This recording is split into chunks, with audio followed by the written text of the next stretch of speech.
Boa noite. Iniciamos mais uma reunião do PEN Clube do Brasil e para integrar a mesa já estando presente e aqui sentada à minha direita a conferencista Eliana Bueno Ribeiro. Eu convido para participar da mesa a nossa secretária de Relações Internacionais, a professora Luísa Lobo. Este encontro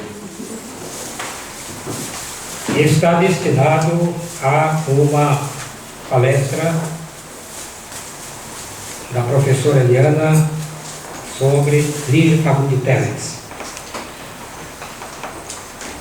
e que tem um título, aliás, não estou até com um título curioso, e ela vai dizer, mas eu não estou aqui sem o... As meninas, eu estou vendo aqui alguma coisa, não é? As meninas, claro, as meninas de suas mães, que é uma coisa curiosa, óbvio, mas é filiação e maternidade em Lígia Fagundes Telles. Título curiosíssimo. Mas eu sempre digo que, ainda que a professora Eliana seja conhecida de todos vocês, nossa amiga, membro titular do PEN Clube do Brasil, sempre nós aqui fazemos uma minha apresentação e, por isso, eu vou ler aqui umas 5 linhas sobre a professora. É doutora em Letras pela Universidade Federal do Rio de Janeiro e pós-doutoranda em Literatura Comparada da Universidade de Paris III, na Sorbonne Nouvelle. Professora de várias universidades estrangeiras e, entre seus livros publicados, destacamos aqui Tonico Pereira, Um Ator Improvável, uma autobiografia não autorizada, e Santo Antônio. Mas eu tenho aqui também, irmãos, um ensaio magnífico da professora Eliana sobre, ela não é especialista apenas em Santo Antônio, mas também em Graciliano Ramos. Um ensaio magnífico, publicado, eu creio que por um concurso internacional de monografias, feito pelo Itamaraty, não é? Feito pelo Itamaraty brasileiro, no qual concorreram grandes nomes na crítica da literatura brasileira, e ela foi uma das contempladas com o ensaio Graciliano Ramos, A Leitura do Mundo. É realmente um ensaio penetrante sobre a obra de Graciliano, que foi também membro titular do PEN Clube do Brasil. E, a propósito de uma efeméride recente, nós fizemos aqui um ciclo muito importante sobre Graciliano Ramos. Mas, depois desta breve apresentação, eu creio que estamos aqui, na verdade, para ouvir, não é? Eliana Bueno tratar do tema sobre Lígia Fagundes Telles. Assim eu passo a palavra à palestrante, com muito prazer.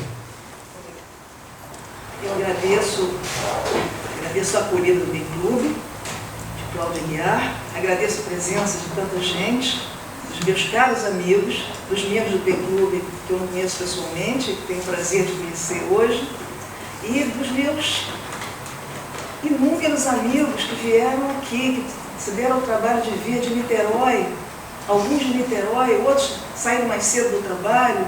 Meu querido Adair Rocha, que largou o ministério, um minutinho para me ver, para me dar um abraço, deixou a representação no Ministério da Cultura lá, entregue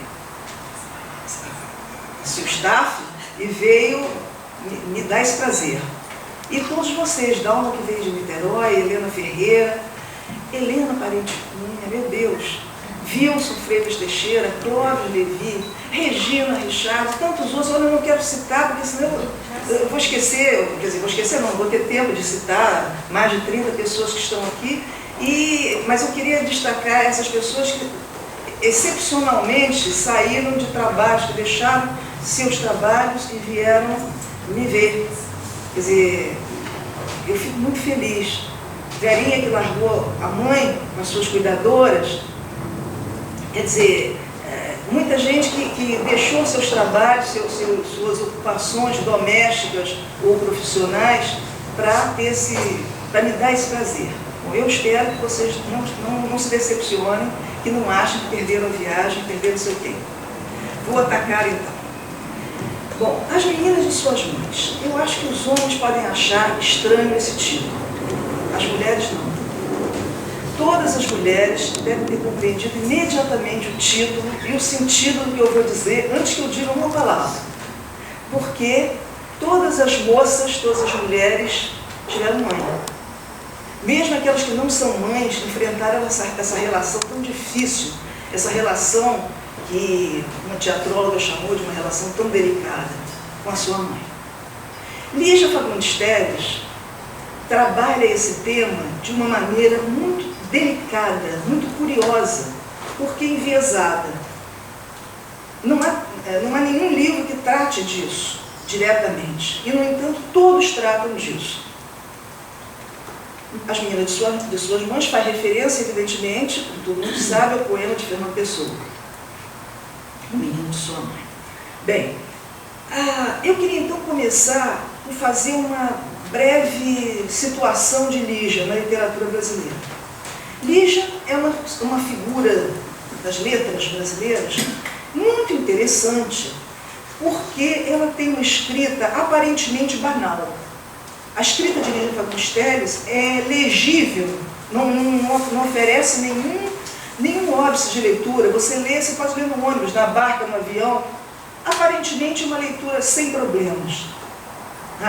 Não convida a pensar imediatamente, não tem uma imagem que choque.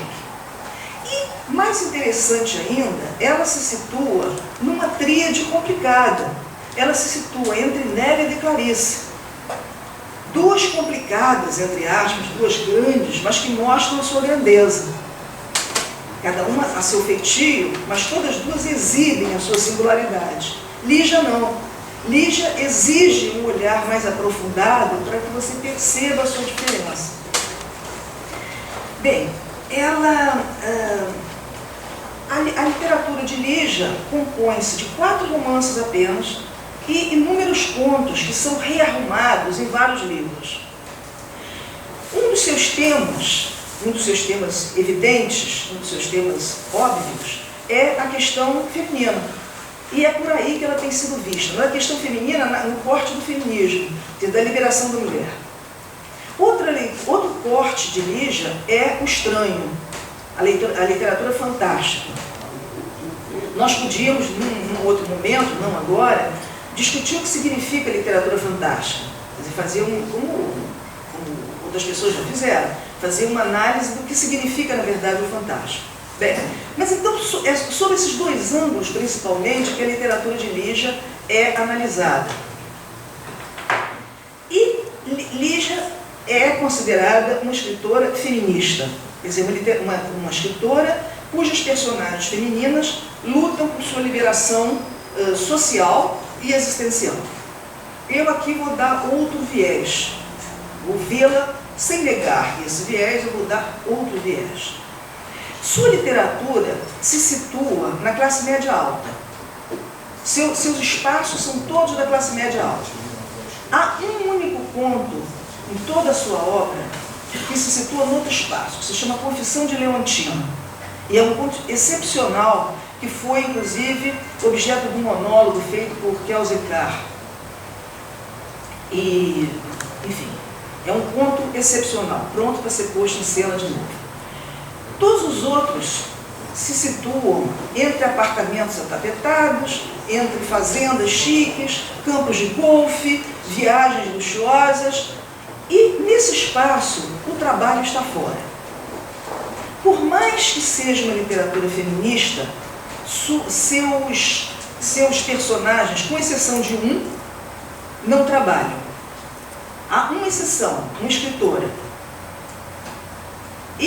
Ou melhor, não vivem do seu trabalho. Porque tem a atriz, que é muito rica, mas ela já não vive do seu trabalho. Ela vive do resultado do seu trabalho, digamos assim, mas ela não trabalha. Você não vê ninguém trabalhando. No espaço da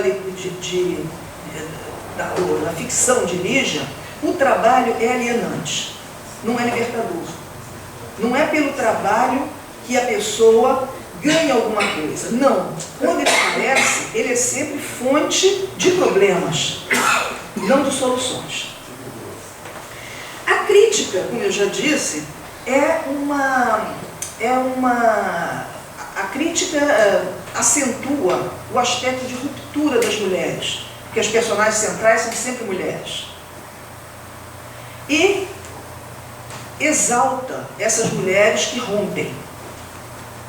Eu gostaria de, dentro da crítica, chamar a atenção para um livro de Mabel Quilust Pedra, que é um dos últimos ensaios feitos sobre Lígia.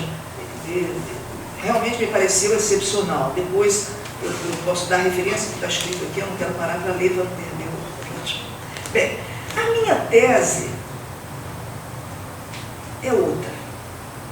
Eu suponho que as personagens, os romances de Lígia se tecem em torno de uma falha de mãe.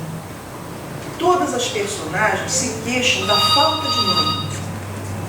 E todas as mães sofrem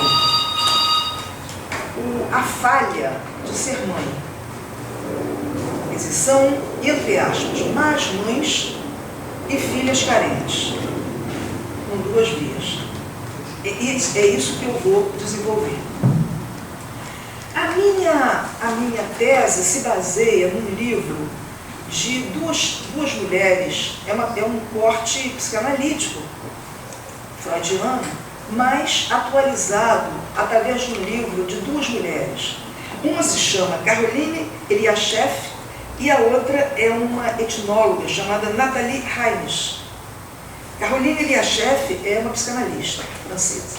Elas escreveram um livro sobre essa questão da feminilidade e da maternidade. E a tese delas é a seguinte: elas se apoiam enfim, elas não são as autoras da teoria, elas são as aplicadoras, as explicadoras da teoria. Mas a teoria delas, que elas explicam e que eu retomo para a minha tese, é a seguinte: a questão da formação da identidade, da sexualidade da mulher é diferente da do homem. Todos dois têm que passar pelo complexo de Édipo. Complexo de Édipo no corte freudiano. Eu fico até com medo da Helena Parente aí, enfim, todo mundo que entende muito, Shirley, as psicanalistas que entendem mais disso do que eu, mas eu me arrisco. Bem, nós sabemos que todo mundo, que a formação da pessoa, homem ou mulher, passa pela superação do complexo de Édipo. Ou seja, você tem que aceitar o terceiro. A criança, quando nasce, tudo que ela quer é estar unida à mãe. Ela tem que aceitar que a mãe está sujeita a um terceiro. Existe um terceiro que rompe esse idílio mãe e filho. E ela tem que aceitar que esse terceiro é da mãe, não é dela. Quer dizer, ela tem que aceitar uma dupla perda. A dupla da mãe, a perda da mãe e a perda de ser o objeto de amor do objeto de amor da mãe. Quer dizer, nem ela é o objeto de amor da mãe completamente, nem ela é o objeto de amor do objeto de amor da mãe. Isso todo mundo, criança, menino e menina, todos os dois têm que passar pelo complexo de Édipo. Nós poderíamos falar em linguagem simples que entrar no complexo, superar o complexo de Édipo significa, muito simplesmente, saber que o mundo existe, que é uma barreira. Que o mundo é o terceiro com o qual você tem que se virar. Você tem que viver com o terceiro. Quer dizer, você não está em fusão com o mundo. Existe uma oposição. Aceitar esse triângulo é entrar no mundo. Nós podíamos aí desenvolver, entrar na palavra também, que é o momento em que você perde o objeto que você pode simbolizar, quer dizer, você pode pôr a palavra no meio. Quando você diz mamãe, é porque mamãe não está ali, né? Se o bico do seio estiver na boca, não diz mamãe. Diz mamãe quando falta, quando lembra, né? Mamãe. Bom, então, tudo isso é comum ao menino e à menina. Mas, para a menina, segundo essas duas autoras que eu estou seguindo, a situação é um pouquinho mais complexa.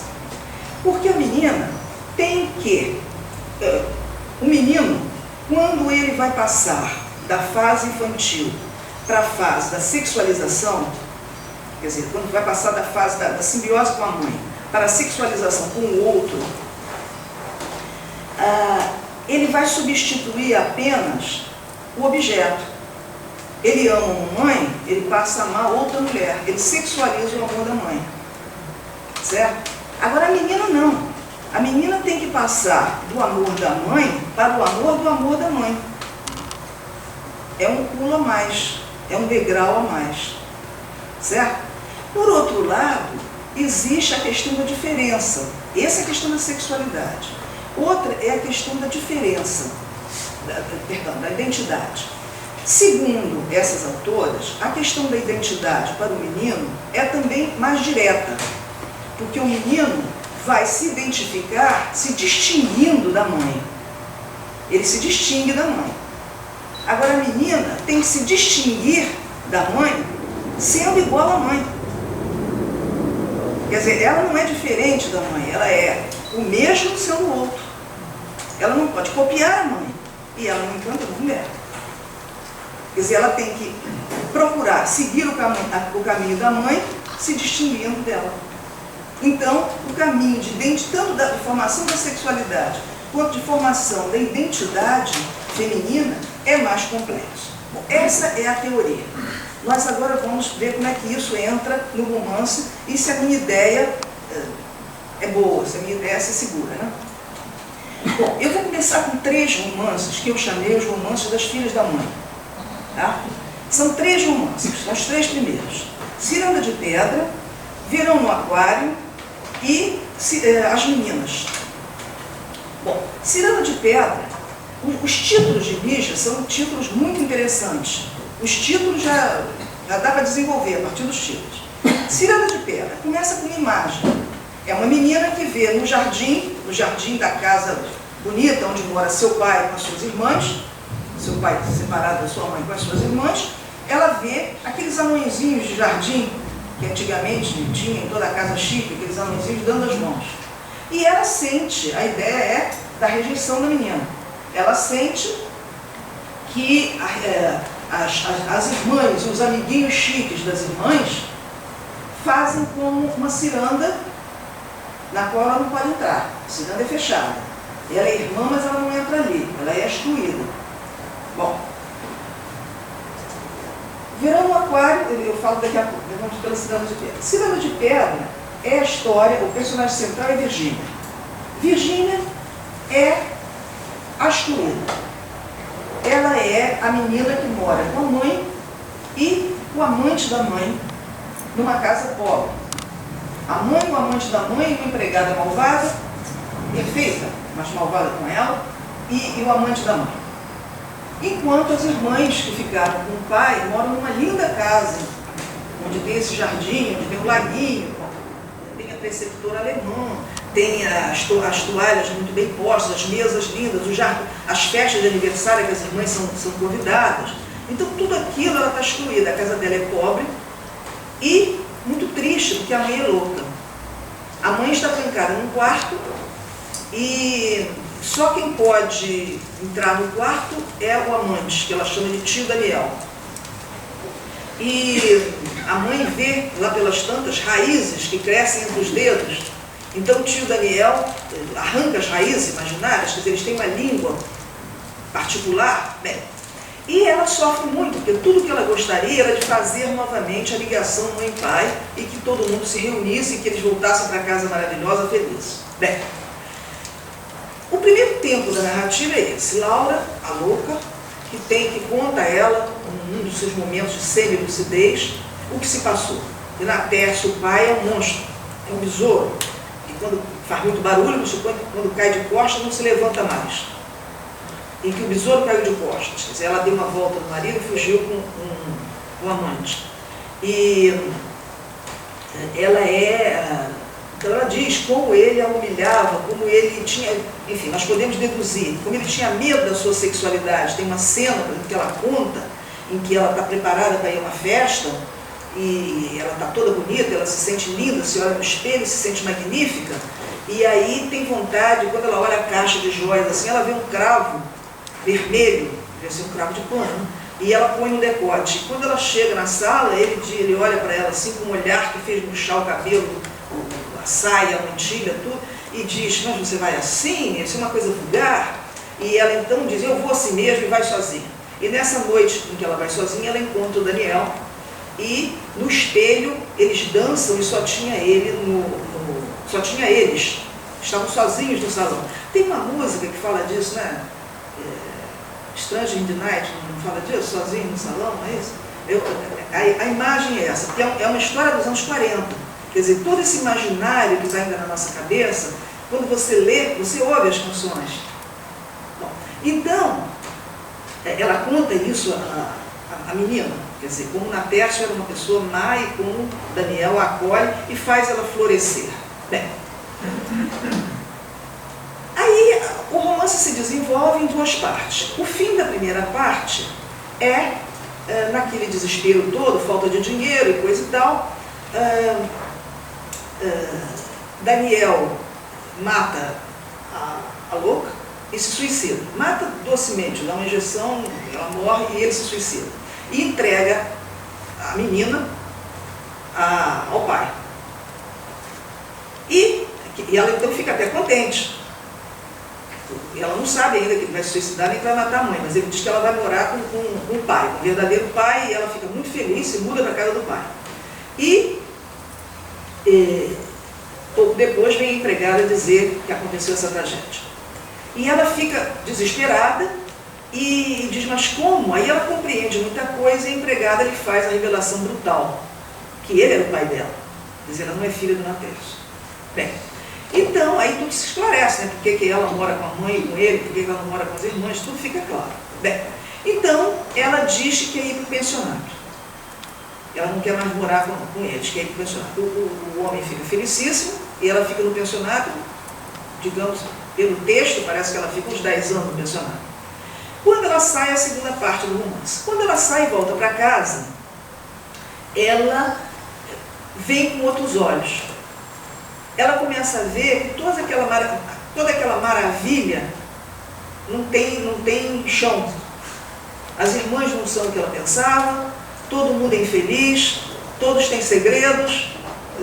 Ela que achava que a única pessoa que tinha segredos era ela vê que agora ela é justamente aquela que não tem segredos. Bem, e finalmente ela enfrenta um a um, a segunda parte é uma série de enfrentamentos. Ela enfrenta todos e vence todo mundo. E aí pede ao pai que a mande para a Europa. Ela quer ser tradutora e vai para a Europa. Bem, termina assim o romance. Ela percebe que todas aquelas pessoas que ela achava tão maravilhosas são anõezinhos de pedra. Bem, termina aí. A segunda história é Verão no Aquário. Verão no Aquário, a meu ver, é o melhor romance de Nisman. É o segundo. Verão no Aquário e o último, As Horas Boas. Para mim são os dois. Verão no Aquário, o nome também está dizendo logo a história, né?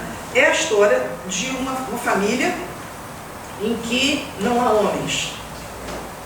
Não há protagonistas homens. Os homens estão em segundo plano. É a família dirigida pela mãe Patrícia, que é escritora. Uma escritora de best-seller. Ela escreve romances de mocinhas apaixonadas, e príncipes, e caçadores, e gente que vai ao pavilhão de caça, enfim, esses romances tipo Emily, né? E faz muito sucesso. Bem, essa mulher mora com a sua filha, Raíssa, sua irmã meio louca, e uma empregada devotadíssima que se ocupa do trabalho. A escrita é mais ou menos, embora ela ganhe dinheiro disso, é uma escrita, enfim, é um trabalho de outro nível. Só quem trabalha ali é a Dionísia, que é empregada. Bom, Raíssa é uma menina de classe média alta, que apronta na sociedade paulistana dos anos 50. Então tem tudo. Tem drogas, tem sexo livre na sociedade de São Paulo nos anos 40 e 50. Tá? Quer dizer, é uma moça completamente desligada de todos os liames da classe média.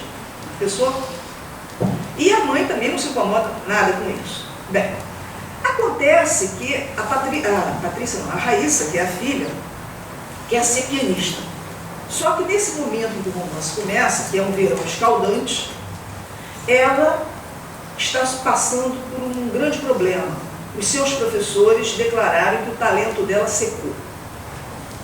Acabou, ela não consegue mais tocar bem. Ela toca medianamente. Ela que estava destinada a ser uma grande pianista, como sua mãe é uma grande escritora, o talento parou. Então ela implora a mãe que lhe diga que ele vai voltar, que o talento vai voltar. E a mãe diz, não sei, talvez se você trabalhar muito, se você estudar muito, quem sabe um dia. Bem, ou seja, não encoraja de jeito nenhum. Então ela então não quer fazer mais nada, além disso. E nesse verão enlouquecedor, ela suspeita que sua mãe está tendo um caso com um rapaz que vem visitá-la, um rapaz muito mais moço, um rapaz que poderia ser seu namorado, que é professor particular, pobre, feio, do interior, sem nenhum atrativo, mas que tem um grande atrativo de despertar o interesse da mãe. Bom, então, Raíssa fica muito curiosa de saber se eles têm um caso ou não. A mãe ainda é nova, ou será que não é nova? Ela hesita. Que idade tem a mãe? É ainda uma mulher desejável ou não é desejável? Qual é a sexualidade da mãe? Ela não consegue, pelo menos a gente não consegue, o leitor não consegue ver que impressão ela tem da mãe. Bem, oscila. Mas esse rapaz frequenta o escritório onde a mãe fica trancada escrevendo e ela ouve a risada da mãe. É o único momento em que a mãe ri, que a mãe relaxa. E quando ela tenta falar com a mãe sobre isso, ela só diz que está muito preocupada com o rapaz, que ela tenta apoiá-lo, porque ele é um rapaz muito frágil, é um rapaz que saiu do seminário, está atravessando uma crise existencial, quer dizer, exatamente como uma filha, né? E que ela tenta apoiá-lo. Bem, resumo da ópera, a moça começa a provocar o rapaz, de maneira a fazer com que ele se interesse por ela. E tantas faz, que eles acabam tendo uma relação sexual. Na casa, na pensão paupérrima onde mora o rapaz. Ela faz isso achando que vai romper, cortar o vínculo do rapaz e a mãe. Né? Ou o que vai ferir a mãe, oscila. A intenção oscila. O fato é que, em seguida a isso, o rapaz se suicida. Então, quando ela chega em casa, daí quando ela deita, chega em casa exausta, deita, dorme, ele é acordada pelo barulho da casa para correr para a pensão, porque o rapaz se suicidou. Então ela quer correr para lá, mas é acolhida. A mãe acolhe ela, a prima acolhe, todo mundo acolhe. Não, Raíssa, só a empregada olha para ela firme. E ela diz à empregada, não me olha assim, não tive culpa. Bom, Freud explica, né? Não tive culpa significa tudo, é uma confissão. Então, ela então quer ver o rapaz, não pode, e tudo, e a prima deixa enfim, ela tem um surto, e é levada para o hospital, onde é atendida por um médico muito bem posto na vida, jovem também, muito bem, e o rapaz, o médico, a leva para casa, e a mãe dá um jeito de que ele se interesse por ela e vice-versa. Ela percebe que esse médico é o rapaz destinado a ela. Então o romance termina, ela perguntando à mãe, mamãe, você teve alguma coisa com o rapaz? E a mãe diz, você quer mesmo saber? E ela hesita e diz, não quero saber, não tem importância. Muito bem, não tem importância. Quer dizer, nada se fala. E aí vai chegar o rapaz, ela diz, olha, o médico está chegando, você o receba, eu venho depois. Então, ela desce para receber o rapaz, o médico, e quando a mãe se retira, ela olha a mãe de costas e considera a mãe uma velhinha com seu casaquinho de tricô nos ombros, os ombros curvados. Quer dizer, ela tira toda a sexualidade da mãe, passou a crise. Bom, o terceiro romance, ou seja, o romance O Verão no Aquário, é um romance de volta ao lar, digamos assim. A rebelde que entrou nos bons termos. A Verão no Aquário é uma referência a uma frase da mãe. A mãe diz sempre a ela: Raíssa, saia do aquário, ou seja, saia dessa situação fechada de família. Você tem que olhar para fora, tem que olhar para o mundo. Lance-se ao mar. A vida lá fora, você aqui se preocupando se eu estou namorando o outro, se não estou, cuide da sua vida. Quer dizer, o aquário é a vida familiar, o mar seria lá fora.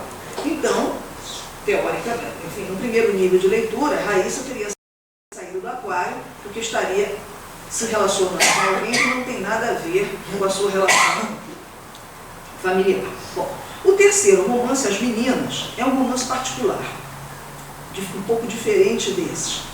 Porque As Meninas têm um invólucro político que não pode ser... que é difícil você desenrolar o romance desse pacote político. As Meninas foi publicado em 73, no auge da Barra Pesada. E é um livro de coragem, porque é um livro muito verdadeiro. É um livro que é feito com depoimentos verdadeiros de presos políticos, de mães de presos políticos, de episódios políticos. Então, quando ele aparece, ele é elogiadíssimo, mais por sua, na minha avaliação, mais por sua posição social, o que ele significa socialmente, do que pelos seus méritos literários. E eu penso também que a intenção de Lígia, que era uma mulher engajada contra a ditadura, na frente ampla pela democracia que se organizou nos anos 70, então ela... eu penso que uma das suas intenções era essa mesmo, fazer um romance que falasse da situação que se estava vivendo. Eu acho que todo mundo conhece As Meninas, porque inclusive virou filme, peça de televisão, né? Bom, As Meninas é um painel da sociedade da época. Nós temos três meninas: a engajada, a desbundada e a revista, né? Lorena, a paulista quatrocentona, que é a desbundada. A Ana Clara, que é a revista, que quer subir de qualquer maneira. E Lia, que é a engajada. Bem, então, falar das meninas sob o corte da mãe é preciso, digamos assim, um pouco de boa vontade, entendeu? Tanto da parte do leitor quanto da parte de vocês, ouvintes, né? É preciso ver de que ela está falando aí. Bom, porque é claro que ela está falando de tudo isso que eu acabei de dizer. Bem, na verdade, os problemas, descobrir a mãe nas meninas, a meu ver, se não tivesse essa questão societal, seria muito simples. São três meninas à procura de mãe. Como são três meninas que têm mãe, mas são três meninas que moram no pensionato, como a Virgínia, que não tinha mãe, do primeiro romance. Nós podíamos dizer que o espaço fechado, o espaço concentracionário, também está presente em Verão no Aquário, porque a casa onde tudo se passa é o casulo, né? É a casa, o pensionato. Raíssa mora em casa, mas é um espaço fechado também. Agora, as meninas do pensionato Nossa Senhora de Fátima são, enfim, são três meninas que procuram sua mãe. Um aspecto importante é que se as irmãs, se as freiras do primeiro pensionato de Virgínia elas não são propriamente hostis, mas elas representam o que os anõezinhos de Branca de Neve representavam para Branca de Neve. Um espaço de proteção, assexuado e não ideológico. Quer dizer, um espaço neutro, certo? O pensionato de Virgínia, de Cirano de Pena. O pensionato das três meninas, é um pensionato materno. Tem uma freira que maternaliza as meninas. E maternaliza, inclusive, politicamente. Uma freira engajada, uma freira que se incomoda com que está acontecendo, que se envolve, que vai procurar o cardeal. No texto está escrito o cardeal, mas nós sabemos que se trata de Paulo Armas, né? Então, essa mãe, essa falta de mãe, essa busca de mãe está muito presente também. A mãe, nesse momento nós temos a presença da mãe boa. Pela primeira vez aparece a mãe boa. Não por acaso como mãe da menina política. A mãe de Lia é a boa mãe. Lia baiana tem uma boa mãe. A mãe com quem ela pode contar. A mãe e o pai com quem ela pode contar. Na hora que ela precisa, os pais estão ali por ela. Ela está em São Paulo, não está em casa, porque ela mora na Bahia. Ela está estudando na Universidade de São Paulo. Ela não está fora de casa porque brigou com a mãe. E quando ela precisa, os pais a apoiam. A segunda mãe, a mãe de Ana Clara, que é a pobre, né? A pobre bela. A mãe de Ana Clara é uma coitada.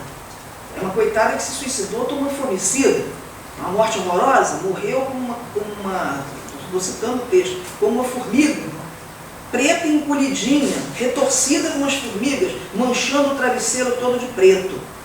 Quer dizer, a gente sabe o que a formicida faz no intestino de uma criatura, né? Por que ela fica toda preta. Então, é uma coisa muito, é uma imagem muito dura, muito violenta. Uma mãe que apanhava dos amantes. Ela diz, minha mãe já tinha apanhado como um cão. Uma mãe humilde, que falava do amante que a espanca, com os olhos pingando de amor. Tudo isso é a maneira irônica como a filha se refere a ela. Uma mãe que provoca uma reação da filha, que nós vamos ver daqui a pouco. E a mãe, quer dizer, pobre, sem nenhum apoio e sem autoestima, sem defesa nenhuma, nem a autodefesa. Bom, e a terceira mãe, que é a mãe de Lorena, que é a rica, é tão infeliz e tão lesiva a filha quanto a mãe de Ana Clara. A mãe de Lorena é uma mulher rica, muito rica, que tem também um amante, que a engana, um amante mais jovem, que a engana, que pinta e borda com ela. Mas esse não é o grande problema. O grande problema é que ela é o que a psicanálise chama de a mãe morta. Esse conceito da mãe morta é um conceito de um psicanalista chamado André Green. Segundo ele, a mãe morta é a mãe que verdadeiramente causa problemas aos filhos. Não é a mãe que morreu. A mãe que morreu, o fato dela estar viva ou estar morta concretamente, não é o grave problema. O grave problema é ela estar morta psiquicamente. É a mãe que a criança vê como desvitalizada. Quer dizer, a mãe morta é a mãe de Ana Clara, a que morreu de falecida, e é a mãe de Lorena. A mãe de Lorena é aquela mãe que está inteira, mas que ela se emboneca toda, ela se enfeita toda. É também a mãe de Virgínia, a louca. É aquela que se emboneca, antes de enlouquecer, antes de adoecer, é aquela que se emboneca toda, mas que tem um narcisismo tão enorme, tão avassalador, que ela não pode dar, ela precisa receber. É a mãe que se torna filha da filha. Aquela mãe que precisa do apoio da filha, dos filhos de uma maneira geral. Aquela mãe que está, que não é apoio porque ela não tem força. Certo? Bem, a mãe de Lorena já era assim, mas acontece. Se diz que, enfim, pelo que se conta, ela já tem mais ou menos essa figura, mas ela tem um problema maior. Ela sofre uma desgraça na vida dela muito grande. Ela tem, além de Lorena, ela tem 2 gêmeos, Rômulo e Remo. E numa brincadeira, um deles assassina o outro, um revólver, um espingarda, brincando de mocinho bandido. Então os 3 brincando de mocinho bandido, e um pega a espingarda e mata o outro. E a menina chama a mãe, e a mãe vem e não pode fazer nada, ele já morreu. Está morrendo na frente dela. Então, essa questão, que, enfim, estraçalha qualquer família, no romance é uma coisa muito, muito forte, porque é um um fato negado. A mãe passa a negar que isso tenha existido.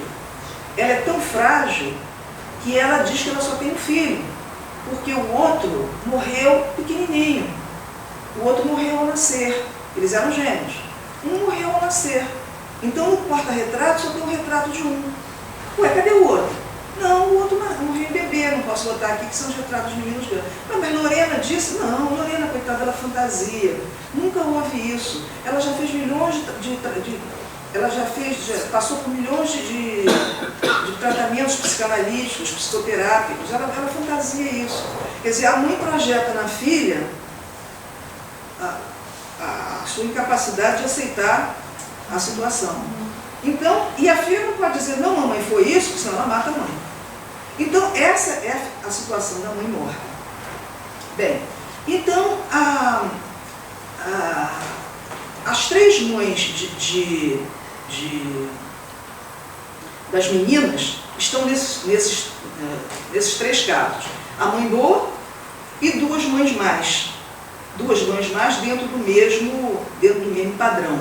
Bem, nós temos então que passar para o último romance, que é o romance da Rosa Ambrosio, da atriz. Esse romance é muito interessante porque agora o foco não é a filha, o foco é a mãe. Então, eu chamei essa segunda parte de A Falha da Mãe. Bom, Rosa Ambrosio é uma atriz de sucesso que tem uma filha. Essa filha é um problema para ela, agora visto da perspectiva da mãe.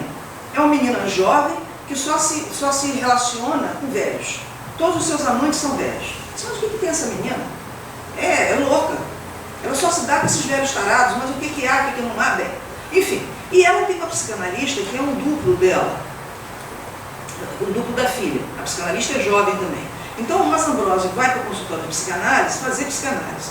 Mas ela começa a psicanalizar a psicanalista. Eu garanto que você é virgem.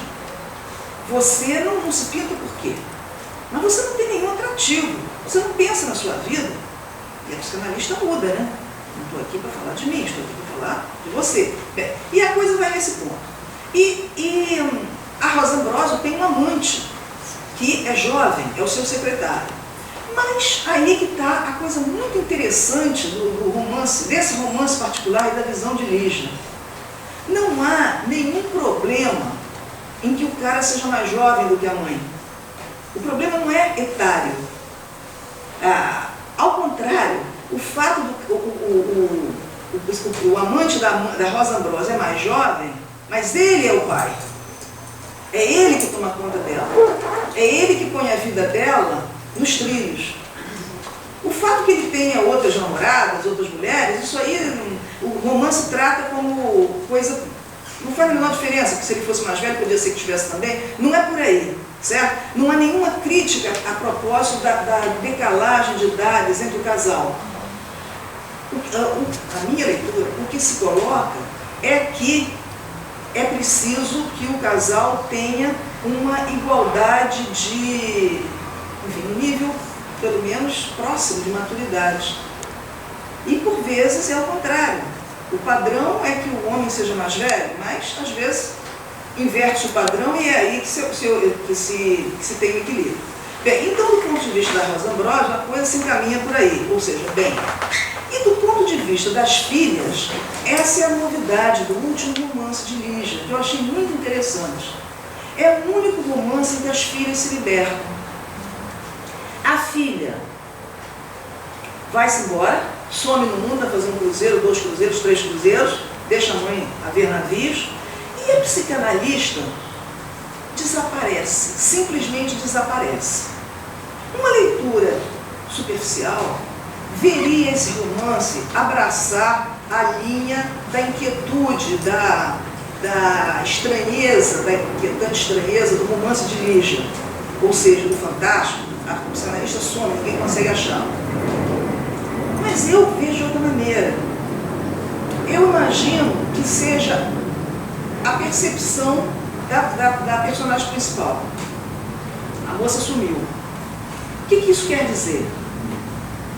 A moça sumiu, nós sabemos pelo romance, porque ouviu um sujeito no andar de cima que entra como um cavalo, que resfolega feito um cavalo e que chora todas as noites, e que ela fica quietinha ouvindo, e que se cria uma comunicação entre os andares. Olha, a imagem é perfeita, né? Uma comunicação através dos apartamentos. Ela cria uma comunicação com este homem-cavalo, e aí os dois somem. E tem que sumir, porque o prédio todo pertence a Rosa Ambrosio. Quer dizer, ela sai fora do espaço dessa mãe avassaladora. E eu queria então terminar para dizer... antes de terminar, eu queria dizer uma coisinha. Depois eu volto a Rosa Ambrosio, porque eu esqueci de falar uma coisa do Verão no Aquário. Eu queria virar a história de Verão no Aquário e da Ciranda de Pedra. A leitura aceita dos dois romances é uma leitura que põe em primeiro plano as mulheres que se libertam. Laura, a mãe que enlouquece, é uma mulher que rompe com o status quo, sai de um casamento que não lhe interessa, que a abafa e vai viver a sua vida. E enlouquece, mas a loucura é vista também como libertadora. Essa é a leitura romântica, a qual eu me oponho. A loucura não é libertadora em hipótese nenhuma. Jamais a loucura é libertadora. E uma criança, uma filha, no caso dela, 3 filhas, enfim, é complicado também você dizer que você diz tchau, né? Como disse a nossa amiga, né, Cláudia, da Lígia Bojudanund, né? Tchau. É a história da Lígia Bojudanund, da mãe que deixa a filha e vai embora, né? Eu acho complicado isso também. Bem, eu acho essa história uma história que fala do narcisismo da mãe, com todas as perdas que isso pode ocasionar. A história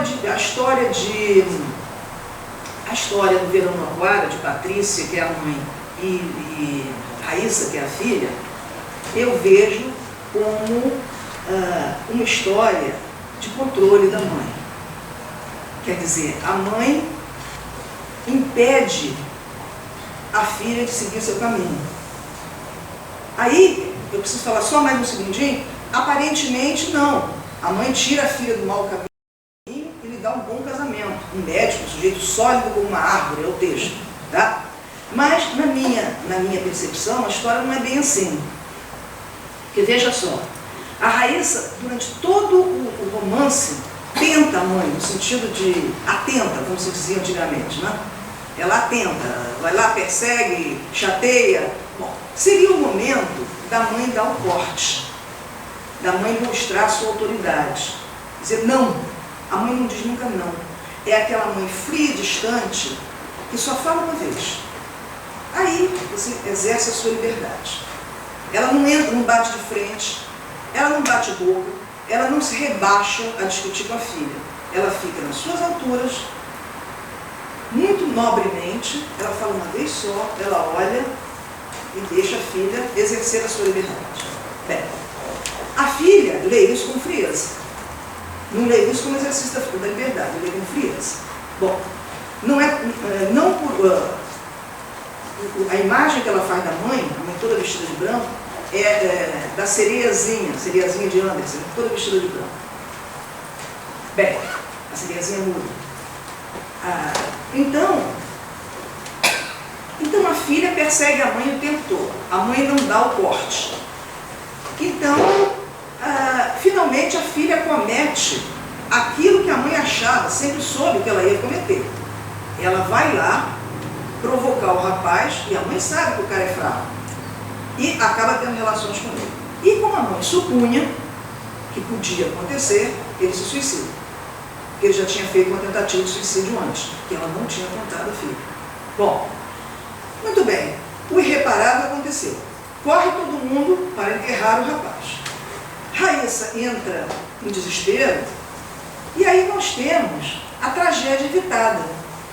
Porque nós temos todos os elementos da tragédia. A autora arma a tragédia.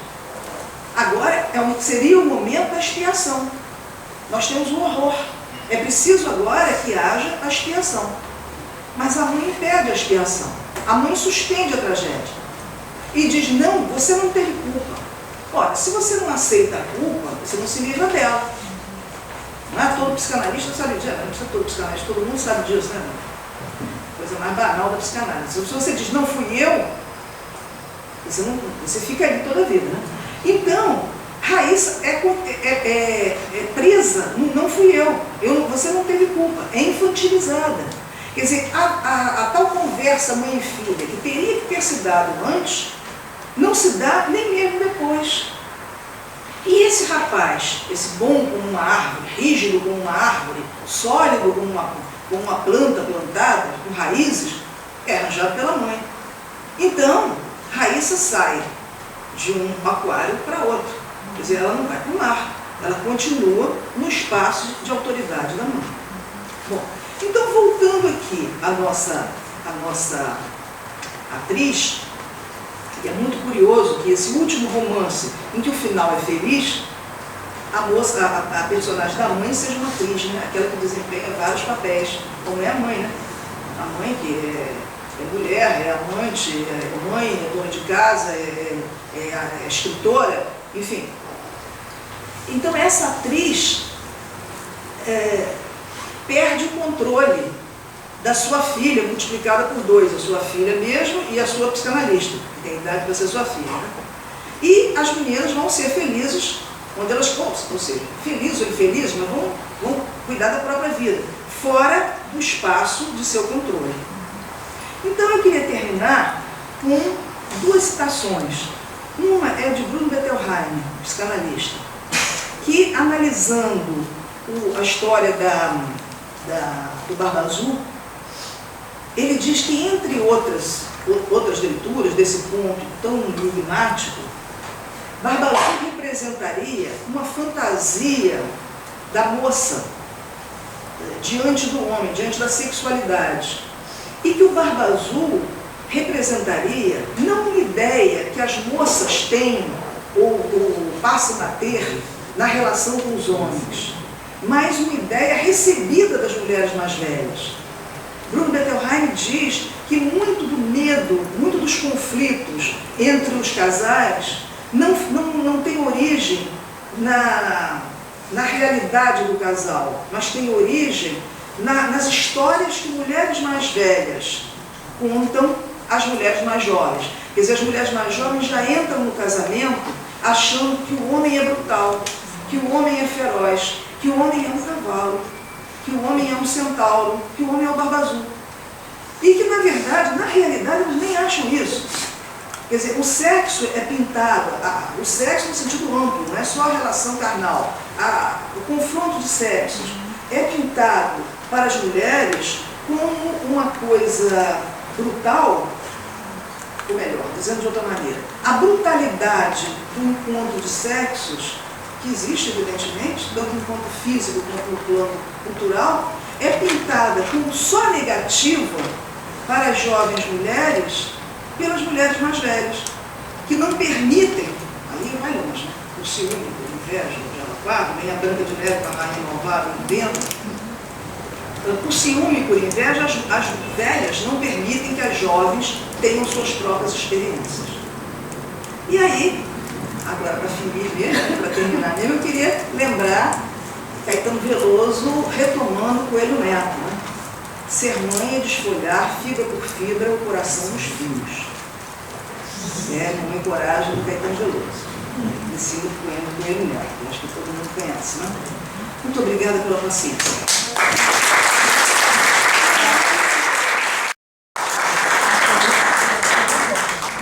Bom, depois dessa extraordinária análise praticamente da obra narrativa da Lívia, eu quero dizer que aqui do Tem Clube, como sempre acontece, depois da palestra, nós fazemos aqui, abrimos um pouco, alguns minutos, não muitos, para a discussão, o debate. E eu creio que a palestrante está à disposição.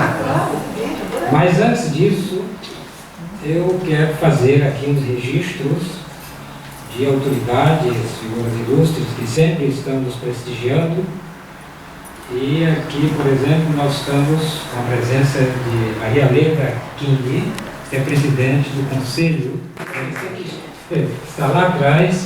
Vou falar em Braulio, eu quero lembrar também que ele fará, agora no dia 17 de agosto, uma palestra na Academia Mundial pela Paz, Letras e Artes.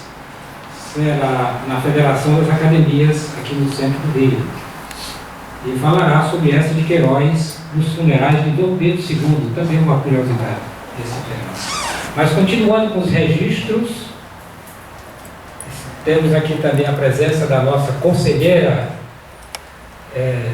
Helena Ferreira, que está aqui na frente.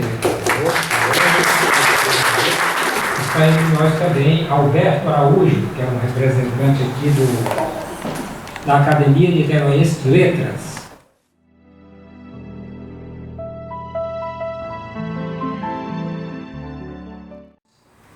Eu pediria que as perguntas, as considerações fossem breves e a professora está à disposição para...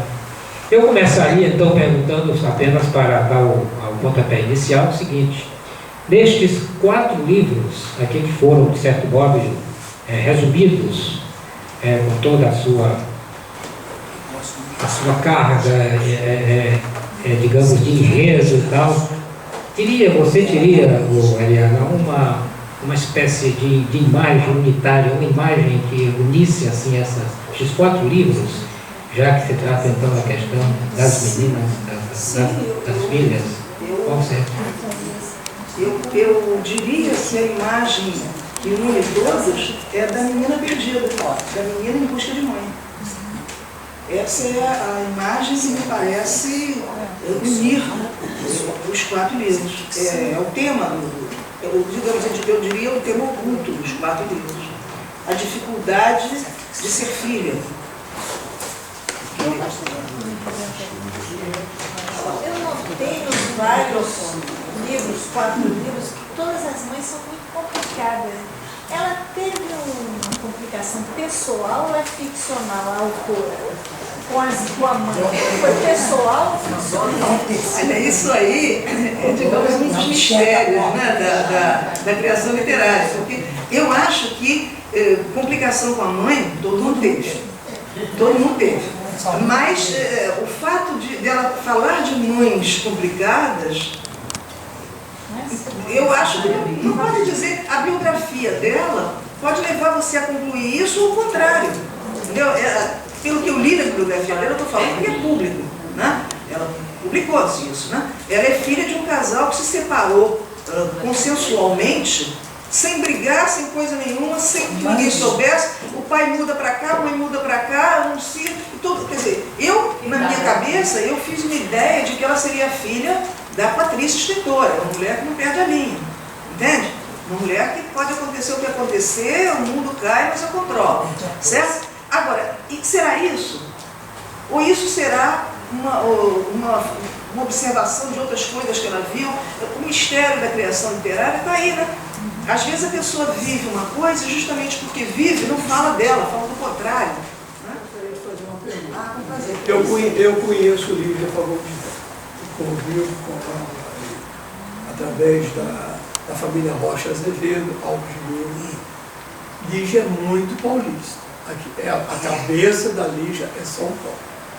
E Lígia é uma pessoa muito difícil. Eu digo isso porque eu convivo. Eu também convivo. Então, por exemplo, os amigos, o Pedro Paulo Sena Madureira, são outros assim. Então, é um grupo do qual eu pude participar. Muito da história de Lígia, a gente sente que tem São Paulo no meio. É São Paulo. É aquela coisa que você não tem a praia, você não tem. Até a maneira de dizer, que você colocou magistralmente, é uma coisa muito paulistana e provinciana. Que é São Paulo. Então isso é que eu sinto muito no trabalho da Lígia. E você colocou muito bem. E aí a figura da mãe, por outros motivos que a gente sabe através do Tititi, né? Eu sei que é gostoso. O homem é extremamente fofoqueiro, ele gosta de fofoca, né? Então isso daí é uma coisa fantástica, você está entendendo? Quer dizer, então eu sinto Lígia isso. Então quando eu vejo o livro da Lígia, eu recordo essa imagem. Falei, ela viveu isso, se ela viu, ela sabe o que aconteceu. É recorrente, assim como o suicídio. Assim como o suicídio na vida dela. Exatamente. Olha, mas a questão do suicídio, por exemplo, eu fui pesquisar. Sim. O suicídio na vida da família, o suicídio tão próximo, na família dela, é posterior ao texto. Quer dizer, primeiro ela escreveu. Aí a gente podia pensar nas histórias de Graciliano. Mas qual texto você diz que é posterior? Qual texto? Os romances. Porque todos, não, todos não. O romance que tem um suicídio, o suicídio, overdose, é As Meninas. Onde tem. Não, As Meninas não, desculpa, é As Horas Nuas. É As Horas Nuas. E o acidente da família dela é posterior à escrita das Horas Nuas. Eu confrontei essas datas. Eu aliás, eu não sei se ela teria coragem de retomar, porque quando eu vi aquela cena, existe uma cena nas Horas Nuas em que a escritora Rosa Ambrosio fala do seu primeiro amor, que é um primo que morre de overdose na casa vizinha. A família rica e a família pobre. Ela é a pobre, a família do primo é a família rica.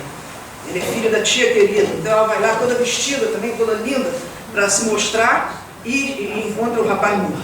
É uma cena tão tocante, tão dramática, que eu fui correndo ver se o acidente que tinha matado o filho dela tinha sido anterior. Não, foi posterior. Então, não é por aí. Você se refere do filho ou é do marido? A gente está meio perdido aqui. Não, mas o marido não se suicidou. Quem assinava? Vocês estão falando de um suicídio, a gente não está entendendo aqui. Eu estou dizendo que no romance As Horas Nuas, não, na vida real vocês estão se referindo o filho. ao suicídio do filho. Mas as pessoas podem ser que não estejam localizadas. É verdade. Na vida real, eu sou suicídio lá perto. Não sei, tem esse negócio de dizer que é um suicídio, que ela também não põe. Não, na vida dela. Mas é existe um acidente de droga. O filho dela morre de droga. É suicídio, é um acidente? Eu sou tentada a achar que é um acidente. Eu acho que ninguém morre dessa maneira. Quem morre de outra maneira. Eu acho, né? Não sabe nada. Mas de qualquer maneira, Perdeu um filho. ela perdeu um filho, exatamente. E então a descrição que ela faz de uma mãe que perde um filho, ela tem duas descrições de mães que perdem filhos. Mas são anteriores ao que se passa na vida dela. Posso fazer Pega o microfone. Não, veja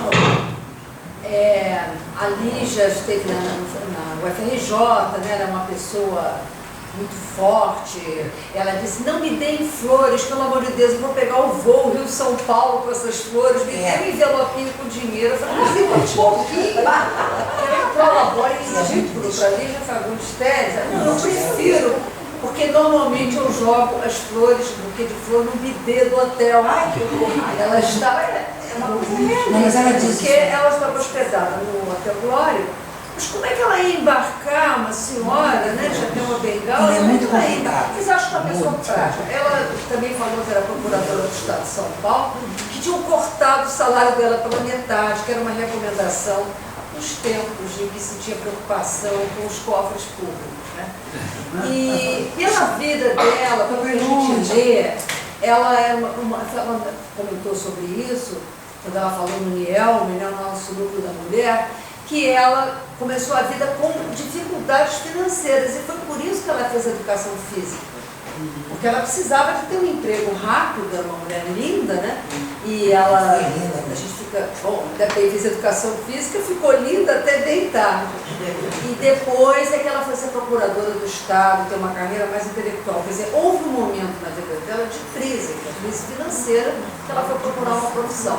Eu acho que ela faz parte de um tipo de escritora, assim, típica da geração dela, que são pessoas da classe média alta, como... de São Paulo. Não São necessariamente, pois é, mas não necessariamente que ela tenha sido sempre rica. Os que tiveram uma educação, né? Nérida, Lia Luft, a Clarice Lispector, não necessariamente sempre rica. Quando ela se separou, a Clarice teve que ganhar a vida com o jornal. Mas uma tintura, um comportamento em que elas não entram muito nessa confissão, né?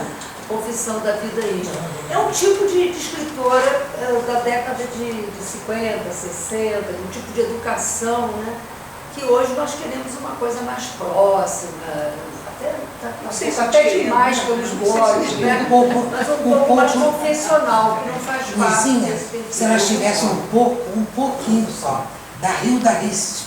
Hilda List. Não, mas essa contava. Essa é no final. Depois, né? Se tornou mais depois. Essa abriu. Porque a primeira, mas depois, né?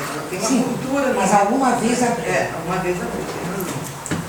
Eu acho que fica muito mais na insinuação, por exemplo, as horas nuas, né? Já dá uma ideia assim, de sensualidade, tem aquele Seminário cavalo batendo com as patas no chão. É muito mais aberto na sensualidade, mas não é explicitado. Também tem a Noite do Baile Verde, né? Que é uma coisa interessante. Como é que é o nome? O baile. Antes do Baile Verde é espetacular o conto em que a menina acaba abandonando a mãe, creio, e vai embora para o baile, né? Acaba vencendo a sensualidade. E sempre um jogo de vida e morte, né? Sempre vida e morte. O amor implica em ruptura, suicídios também, sofrimento. Eu acho que tem sempre uma coisa insinuada. Você pegou muito bem o lado psicanalítico, porque tem aquela história sensual das duas mulheres que uma se atira pela janela, sempre tem uma morte. E quando ela cai na calçada, ela é uma onça de colar de pérolas. Uma série de insinuações. Assim, a questão da homossexualidade é trabalhada em Lígia de uma maneira muito interessante também, mas mereceria outro texto, né? Que é outra história. Nos romances, por exemplo, o enfoque da homossexualidade é tradicional demais e, digamos, sumário demais. Ela não tá falando disso. As figuras homossexuais que aparecem são todas positivas, elas se preocupam com que sejam todas positivas, mas são pessoas mal trabalhadas, não é bem o caso. Mal resolvida não estão no centro da ação, ela não está tratando disso. São personagens que compõem um painel, mas ela não está tratando disso. Quando ela trata aquela história da onça é maravilhosa, né? Mas isso aí mereceria uma outra conversa. Muito bem, eu aproveito para agradecer então a participação da palestrante, professora Eliana Joana Ribeiro, a presença da professora Luísa Lobo aqui na mesa, a presença das senhoras e dos senhores e aproveito a deixa de Lígia Fagundes Teles para dizer, também pegar aqui uma carona e dizer que nesta mesa ela recebeu, acho que já no final da década de 80, o prêmio do PEN Clube do Brasil, a Lígia Fagundes Teles. E eu creio no mesmo ano que ganhou também o Carlos Dejar, ambos estiveram aqui. Mas eu estou falando nisso porque eu quero lembrar também aos presentes que o PEN Clube do Brasil continua com seu prêmio literário aberto, as inscrições estão abertas até 30 de novembro. Não é? Continuam abertas as inscrições, o prêmio foi restabelecido e é bom sempre a gente anunciar, não é? E divulgar. Ensaio, poesia e exatamente. P de poesias, são 3 prêmios para a poesia, E de ensaio e N de narrativa. Narrativa tem um leque de histórias que se pode se inscrever. Não é? E então, declaro encerrada esta reunião. Muito obrigado.